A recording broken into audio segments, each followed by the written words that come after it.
Allah menepis doa-doa yang lain.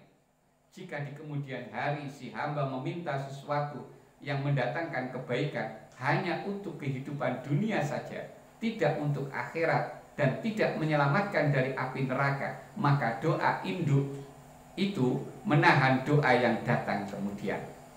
Karena itu tidak baik untuk dia di dunia dan di akhirat nanti. Karenanya, makanya Allah kemudian tidak mewujudkan apa yang diinginkan. Hamba itu dipelihara daripada didatangi oleh sesuatu yang menggerakkannya ke arah yang ditujukan oleh doa induk itu. Jika permintaannya sesuai dengan doa induk itu, dia dipermudahkan mendapat apa yang dimintanya. Oleh sebab itu, doa adalah penyerahan kepada yang maha penyayang dan maha mengetahui.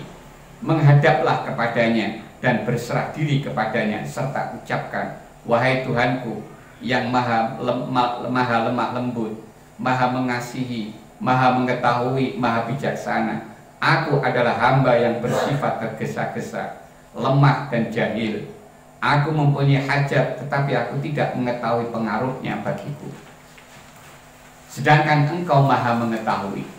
Sekiranya hajatku ini baik pengaruhnya bagi dunia dan akhiratku, maka dan melindungiku dari api neraka, maka karuniakan ia kepadaku pada saat yang baik untuk menerimanya. Jika kesudahannya buruk bagi dunia dan akhiratku dan mendorongku ke neraka, maka jauhkan ia daripadaku dan cabutlah keinginanku terhadapnya. Sesungguhnya Engkaulah Tuhanku yang maha mengerti dan maha berdiri dengan sendiri. Nah, ini sebenarnya tujuan berdoa itu ya seperti ini, harusnya seperti ini. Maka digambarkan doa yang sebagaimana tertulis ini tadi. Jika seseorang memang harus berdoa, maka sikap yang paling baik baginya adalah menjadikan berdoanya semata-mata hanya beribadah, tidak untuk menuntut kepentingan dirinya. Bila kepentingan diri itu diabaikan, maka kepentingannya justru akan dicurahkan kepadanya.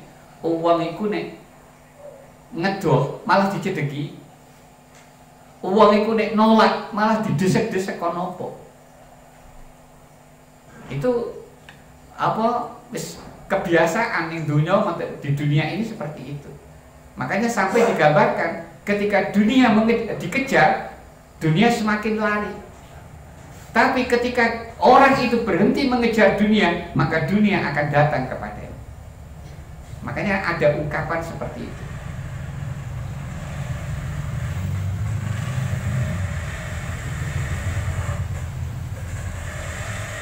Kemudian ketika setelah berdoa terjadi keterlambatan pemberian, jangan sekali-kali mencurigai Allah tentang janjinya yang dinyatakan dalam ayat wa qala rabbukum ud'uni astajib lakum. Dan Tuhanmu berfirman, berdoalah kepadaku, niscaya akan aku perkenankan bagimu, aku kabulkan untukmu.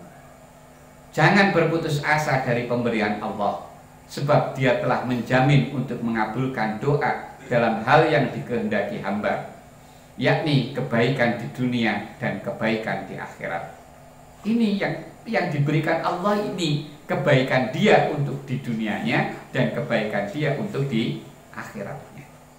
Terkadang Allah menahan pemberiannya kepada orang yang berdoa karena dalam pengetahuan Allah isi tuntutannya tidak layak bagi orang yang berdoa. Sebagaimana doa yang diajarkan oleh Syekh Abdul Hasan, Allahumma inna qad ajazna an daf'id durri an anfusina min haitsu na'lamu bima na'lam, fa kaifa la nu'jizu an dzalika min haitsu la na'lamu bima la na'lam.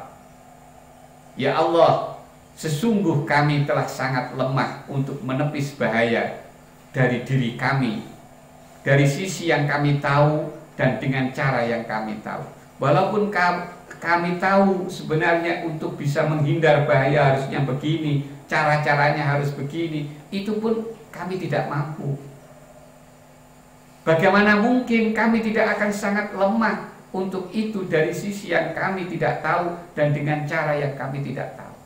Apalagi untuk perkara-perkara yang kita nanti tidak tahu bagaimana caranya yang terbaik untuk menghindarkan bahaya itu. Karena yang Maha tahu adalah Allah. Sebagaimana sebagian ulama menafsiri ayat wa rabbuka yakhluqu ma yasha wa yakhtar ma kana lahumul khiyarah subhanallahi wa ta'ala amma yusyrikun. Dan Tuhanmu menciptakan dan memilih apa yang Dia kehendaki. Bagi mereka manusia tidak ada pilihan. Maha suci Allah dan maha tinggi Dia dari apa yang mereka persekutukan. Nah, oleh ulama ditafsiri seperti ini. Tuhanmu menciptakan dan memilih apa yang Dia kehendaki. Artinya memilih sesuatu yang di dalamnya terdapat kebaikan untuk mereka. Itu. Terkadang Allah mengabulkan doa dan menentukan waktu yang lebih layak dan lebih maslahat untuk orang yang berdoa. Kemudian memberikan permohonannya di waktu yang dikehendaki Allah, tidak di waktu yang dikehendaki orang yang berdoa. Dan terkadang Allah menunda pemberiannya di tempat yang mulia dan abadi, yakni di akhirat. Sebab itu lebih baik bagi orang yang berdoa itu sendiri. Dalam hadis qudsi disebutkan, ma min da'in illa wa huwa baina ihda salasin, imma an tu'ajjala lahu talabatuhu wa imma ayyuddakhara lahu sawabuha wa imma ayyusrafa anhu minasu'i misluha. Setiap orang yang berdoa akan selalu berada di antara salah satu dari tiga hal. Satu, ada kalanya permohonannya segera diberikan kepadanya di dunia. Apa bentuknya yang diminta di dunia ini langsung diwujudkan. Bahkan bisa jadi diwujudkan sesuai dengan waktu yang diinginkan. Dan terkadang Allah menunda pemberiannya di tempat yang mulia dan abadi, yakni di akhirat. Ada kalanya pahala permohonannya disimpan, ini yang kedua. Ada kalanya pahala permohonannya disimpan untuk diberikan kepadanya di akhirat. Doa itu diterima oleh Allah. Kemudian sebagai bentuk mengabulkan doa orang ini, bukan memberi apa yang isi dari apa yang dia minta, tetapi pahala doanya ini kemudian oleh Allah diberikan dan disimpan oleh Allah yang nanti di akhirat akan diberikan kepadanya. Yang ketiga, dan ada kalanya dia dihindarkan dari keburukan yang sepadan dengan permohonannya. Kadang apa yang diminta tidak diberikan, tetapi diganti oleh Allah, yaitu diganti keselamatan dari bahaya yang mestinya pada waktu akan menimpa dia. Syekh Abdul Aziz Al-Bahdawi berkata, "Malam yakun fi du'aihi tarikan likhtiyarihi radiyan ikhtiyaril haq ta'ala lahu fahuwa mustadrajun mimman qila lahu qdu hajatahu fa inni akrahu an asma'a sautahu." Fa in kana ma ikhtiyaril haqqi ta'ala la ma ikhtiyari li nafsihi la ma ikhtiyarihi li nafsihi kana mujaban wa illam yu'ta wal a'malu bi khawatimiha. Orang yang di dalam doanya tidak menyingkirkan pilihannya sendiri dan ridho dengan pilihan Allah untuknya, maka ia merupakan orang yang terkena istidraj atau tertipu. Artinya keinginannya selalu diwujudkan, akan tetapi pada akhirnya berbuntut dengan siksaan atas pemberian itu. Ini sebenarnya apa yang diberikan Allah bukan karena Allah cinta, tapi justru karena Allah murka. Sebetulnya gambarnya seperti ini, putra panjenengan yang main-main kemudian memanjat pohon. Panjenengan menganggap kalau dia manjat pohon membahayakan. Kita sudah sering ngomong, sudah ngasih tahu, tapi anak ini tetap aja seperti itu. Akhirnya muncul ucapan kita, terus naik saja yang lebih tinggi lagi. Ucapan ini, apakah ini menganjurkan anak itu biar lebih tinggi naiknya? Tidak, tapi ini ungkapan kemarahan orang tua kepada anak. Nah, itulah istidraj. Maka jangan sampai kita dalam berdoa ini termasuk orang yang terkena istidraj. Maka hati-hati, setiap orang yang doanya dikabulkan, itu belum pasti Allah mencintainya. Tapi bisa jadi karena Allah murka. Sebab dalam hadis qudsi Allah pernah mengatakan seperti ini. Dia termasuk orang yang disebut di dalam firman Allah, tunaikan kebutuhannya, kasih saja apa yang diminta, sebab aku tidak suka mendengar suaranya. Karena Allah sudah muak dengan suaranya orang yang berdoa ini. Sudah, kasih saja. Itu ketika malaikat Jibril menyampaikan, wahai Tuhanku, itu hamba kamu yang selalu berdoa. Kasih saja Jibril, saya sudah muak mendengar suaranya. Tapi ada lagi ada hadis yang lain berbeda, bertentangan dengan yang ini. Ada orang memohon kepada Allah sudah berkali-kali dan tidak lelah-lelahnya dia selalu berdoa, sehingga malaikat Jibril mengatakan kepada matur pada Allah, wahai Tuhanku, itu hamba kamu sudah begitu lama dia berdoa, memohon pemberianmu, memohon anugerahmu, tidak lelah dia selalu berdoa kepadamu. Tapi kata Allah, biarkan saja, karena saya senang mendengar suaranya. Loh, makanya orang yang tidak dikabulkan doanya itu jangan terus merasa saya berarti dibenci oleh Allah. Bisa jadi karena suara kamu yang didengar oleh Allah, sehingga Allah karena suka kepada suara kamu, maka kamu tidak dikabulkan doanya. Iya nek ngono. Ada yang hadis yang satu bertentangan seperti itu.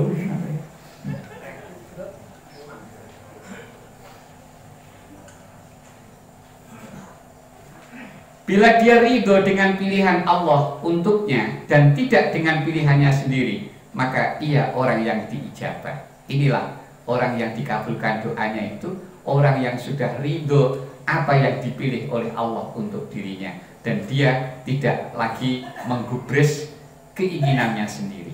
Orang yang seperti ini berarti orang yang sudah dikabulkan doanya oleh Allah, meski tidak dianugerahkan pemberian, meskipun apa yang diminta tidak diberikan oleh Allah. Sebab segala amal itu dilihat di akhirnya nanti. Amal ini nilai apik gae kan, lihat dulu akhirnya. Kalau akhirnya baik berarti baik. Pun itu hikmah yang keenam. Ada pertanyaan, monggo.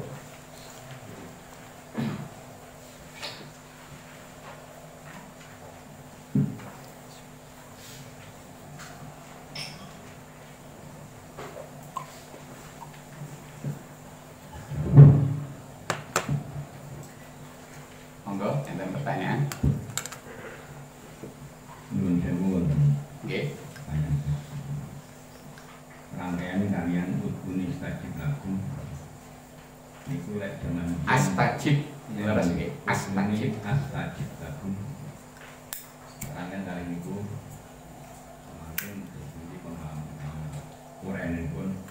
Niku jaman Nabi Nuh niku kan umat selama akhirnya Nabi Nuh ndonga dumateng Gusti Allah sekaligus gede umat sing elek-elek entek kabeh kanthi sing urip melok Nabi Nuh sing beriman. Lah umat sing Nabi kang kentun niku ndonga niku napa niku ndak diketokne apa ora diketokne, ada yang ditunda, ada di akhirat. Itu terus rangkaiane kalih zaman Nabi Sen itu pemberian Allah terus menerus. Nabi sing yang keri ini sing sinten maksudnya? Nabi Muhammad. Oh, Kanjeng Nabi Muhammad itu tidak pernah mendoakan umatnya untuk binasa, tidak seperti nabi-nabi yang dulu. Makanya Nabi Muhammad itu paling sayang dengan umatnya. Sudah berkali-kali Nabi Muhammad itu ditawari untuk bagaimana, ditawari oleh malaikat Jibril, bagaimana kalau saya balik saja buminya ini, biar mereka yang mengganggu kamu itu hancur, tapi malah dilarang oleh Nabi Muhammad karena sayangnya Nabi Muhammad. Makanya Nabi Muhammad ini termasuk Nabi yang pilihan. Jadi keliru kalau Nabi Muhammad itu sudah mendoakan sebagaimana Nabi-Nabi yang dulu. Itu keliru. Tidak begitu. Nah, tentang ud'uni astajib lakum, pemahamannya ya seperti tadi yang sudah dinyatakan tadi. Jadi itu memang janji Allah, dan Allah tidak akan pernah mengingkari janjinya. Tapi dalam mengabulkan doa ini harus kita pahami. Pertama, kita memahami apa sebenarnya doa dan bagaimana Allah mengabulkan doa itu.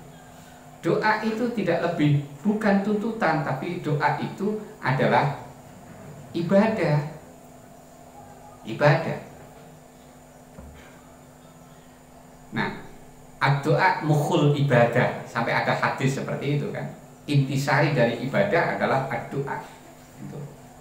Nah, makanya kita pahami dulu doa itu seperti itu. Kemudian ijabah Allah. Ijabah Allah itu sesuai dengan kehendak Allah, di waktu yang dikehendaki oleh Allah. Nah, kehendak Allah adalah untuk kebaikan orang yang berdoa itu sendiri, kebaikan di dunia dan kebaikan di akhirat. Nah, kebaikan ini bisa jadi sesuai dengan apa yang diminta oleh yang berdoa, kadang-kadang tidak sama dengan apa yang diminta oleh orang yang berdoa. Niku pemahamannya arti dari ayat ud'uni astajib lakum. Ampun. Enten malih.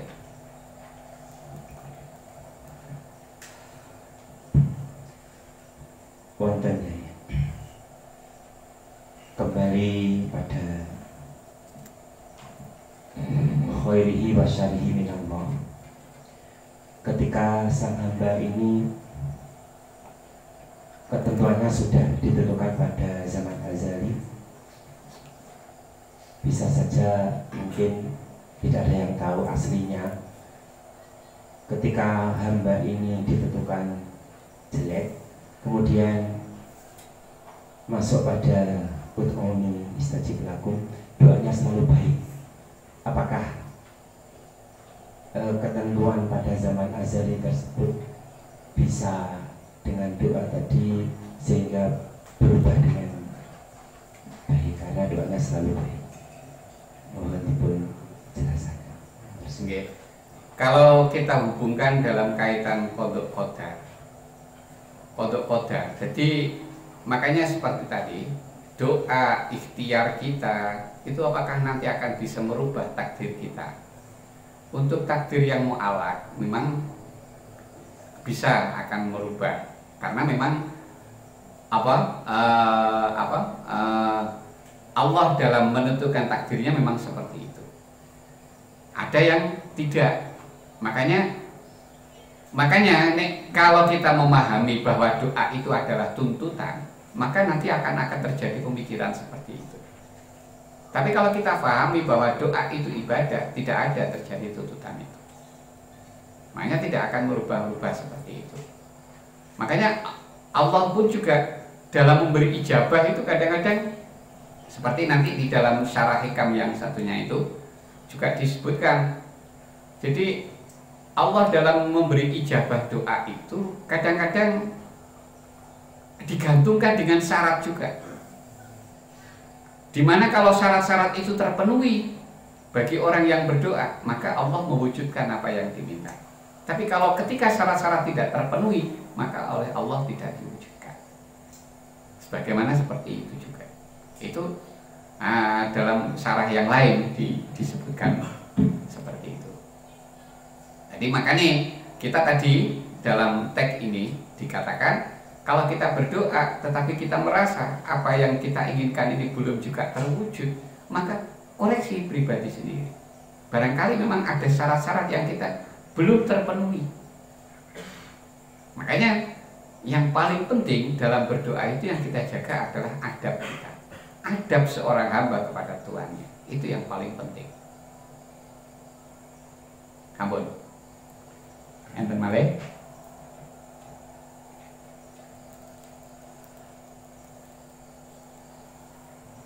Ampun, cekap. Masak ya, oke.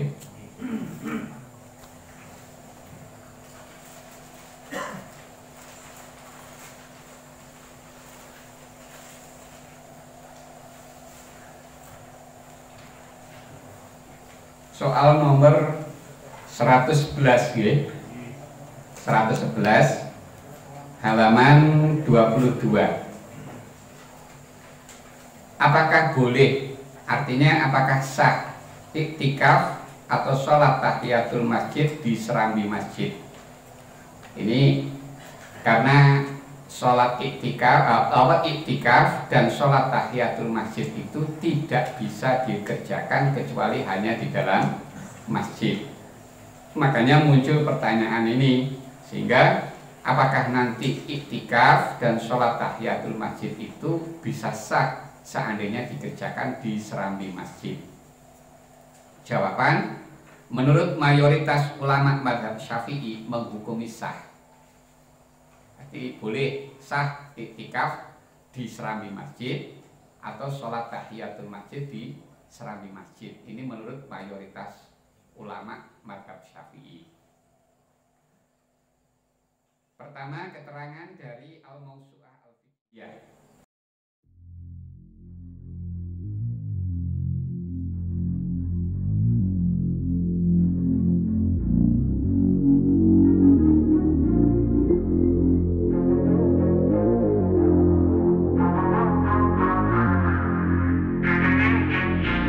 White Hill Midnight.